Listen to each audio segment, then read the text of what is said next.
दोस्तों आप तो जानते ही हैं कि अक्सर गांव के बच्चे अपने बचपन का मजा लट्टू नचा कर ही लेते हैं, क्योंकि गरीबी के कारण लोगों के पास इतना पैसा नहीं होता कि वो लकड़ी के लट्टू खरीद सकें। इसीलिए लोगों के कंडीशन को ध्यान देते हुए आज हम प्लास्टिक के लट्टू का मैन्युफैक्चरिंग प्रोसेस देखेंगे और उसके साथ साथ बहुत सी चीजों का ही मैन्युफैक्चरिंग प्रोसेस देखेंगे, जिससे आपका नॉलेज कई गुना तक बढ़ जाएगा। तो चलिए दोस्तों वीडियो को स्टार्ट करते हैं। उससे पहले यदि आप हमारे चैनल पर नए हैं तो चैनल को सब्सक्राइब करके बेल आइकन को जरूर प्रेस कर लें। अब नंबर पहले पर आता है लट्टू मेकिंग प्रोसेस। वैसे दोस्तों लट्टू एक जापानी गेम है, लेकिन इसे सबसे ज्यादा भारत में खेला जाता है, क्योंकि ये सस्ता और टिकाऊ होने के कारण लोग आसानी से खरीद लेती हैं और इसे नचाने का तरीका भी बेहद आसान होता है। बस इस पर रस्सी लपेट कर तेजी से खींचना होता है, जिससे लट्टू नाचने लगता है।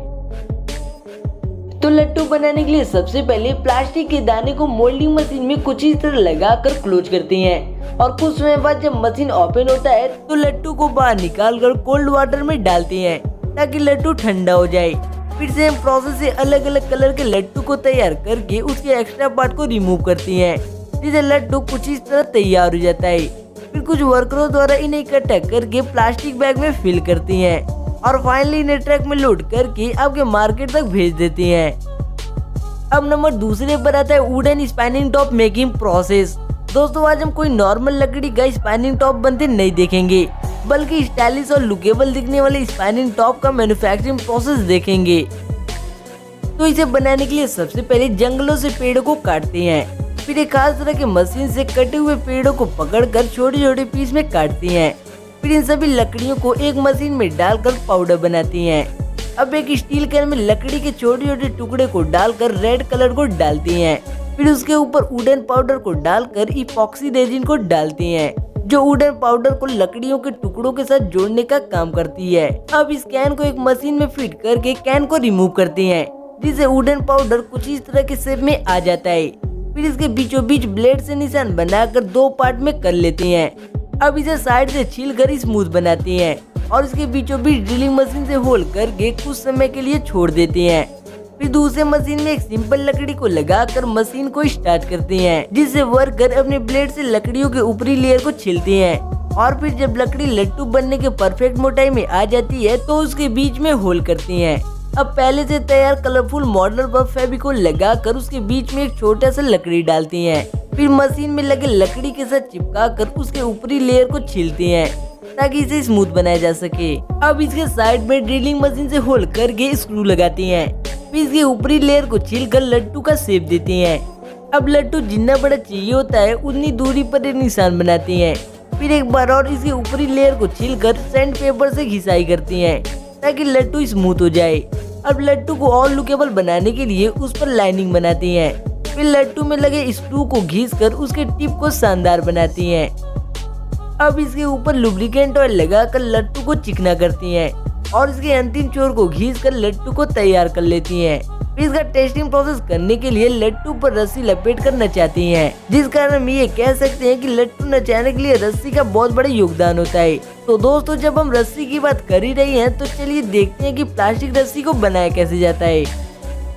अब नंबर तीसरे पर आता है प्लास्टिक रोप मेकिंग प्रोसेस।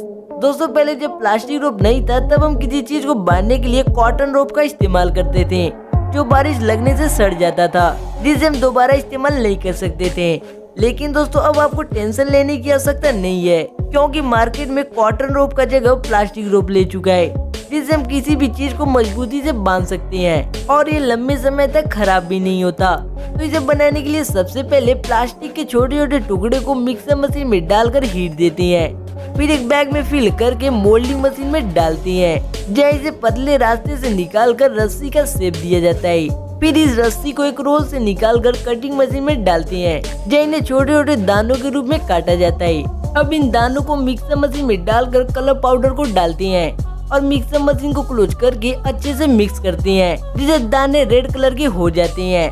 फिर इन्हें एक बैग में फिल करके मोल्डिंग मशीन में डालती हैं, जहाँ इन्हें हीट देकर कोन के शेप में निकालती हैं और ठंडा करने के लिए पानी से क्रॉस करके रस्सी का शेप देती हैं। फिर इसकी मोटाई को इक्वली डिस्ट्रीब्यूट करने के लिए दो रोल के बीच से निकालती हैं और लास्ट में एक और रोल से क्रॉस करके एक बॉक्स में इकट्ठा करती हैं। फिर इन रस्सियों को रैपिंग मशीन से लपेटकर एक मोटा बंडल तैयार करती हैं और लास्ट में कट करके पॉलीथीन में पैक करती हैं, जिससे आपका रस्सी पूरी तरह बनकर तैयार हो जाता है। अब नंबर 4 पर आता है लग्जरी कप मेकिंग प्रोसेस। तो लग्जरी कप बनाने के लिए सबसे पहले एक खास तरह के मिट्टी को शेपिंग मशीन में डालकर कुछ इस तरह का शेप देते हैं और एक फिक्स लेंथ में कटिंग करके दूसरे मशीन में डालते हैं, जहाँ इन्हें छोटे छोटे पीस में कटिंग करके कप के मोल्ड में डाला जाता है। फिर एक नाचती हुई मशीन इन मिट्टी पर दबाव देकर कप का शेप देती है। फिर उसे मशीन से बाहर निकाल कर उसके बेस को एक शानदार शेप देती है। अब एक वर्कर की मदद से कप के हैंडल में ग्लू लगाकर कप के साथ अटैच करते हैं। फिर इन कप को स्टोर रूम में भेजकर सूखने के लिए छोड़ देते हैं। फिर कुछ समय बाद जब ये थोड़ा हार्ड हो जाता है तो इसे कन्वेयर सिस्टम पर रखकर आग के रास्ते क्रॉस करते हैं, जिससे कप पूरी तरह हार्ड बन जाता है। फिर इसे लुकेबल बनाने के लिए डेकोरेटिव मटेरियल को कप के अंदर और बाहर चिपकाती हैं, जिससे कप लुकेबल दिखने लगता है। लेकिन दोस्तों इसे फैशनेबल बनाने के लिए कप पर पेंटिंग करते हैं, जहाँ हैंडल पर कलर लगाकर कप के बेस में लाइनिंग बनाते हैं और उसके टॉप पर भी लाइनिंग बनाकर कप को तैयार कर लेते हैं। अब चलिए देखते हैं कि टी पॉट को बनाया कैसे जाता है। उसके लिए टी पॉट के मोल्ड में मिट्टी का घोल डालकर कुछ समय तक सुखाते हैं। अब घोल अच्छे से सूख जाने के बाद मोल्ड को ओपन करते हैं और उसके एक्स्ट्रा पार्ट को काट कर टी पॉट को बाहर निकालते हैं। फिर इसे दूसरे रूम में भेजकर इसके माउथ को कटिंग करते हैं ताकि माउथ बड़ा बने। अब इसे कन्वेयर सिस्टम पर रखकर आग के बीच से निकालते हैं, जिससे टी पॉट हार्ड बन जाता है। फिर इस पर लुब्रिकेंट ऑयल लगाकर डेकोरेटिव मटेरियल को चिपकाते हैं। अब टी पॉट की कैप पर डेकोरेटिव मटेरियल चिपकाकर कन्वेयर बेल्ट से आगे भेजते हैं और इन्हें हीटर मशीन पर रखकर टी पॉट को हीट देते हैं, जिससे डेकोरेटिव मटेरियल का डिजाइन टी पॉट पर प्रिंट हो जाता है। अब टी पॉट को और लुकेबल बनाने के लिए इसके हैंडल पर कलर लगाकर इसके बेस में लाइनिंग बनाती हैं और लास्ट में इन्हें बॉक्स में डालकर कवर करती हैं। फिर एक बड़े से बॉक्स में डालकर आपके मार्केट तक भेज देती हैं। तो दोस्तों आपको इस वीडियो में किस चीज का मैन्युफैक्चरिंग सबसे अच्छा लगा कमेंट कर जरूर बताएं। और दोस्तों आप इन वर्करों की मेहनत के लिए इस वीडियो को एक लाइक जरूर कर दें।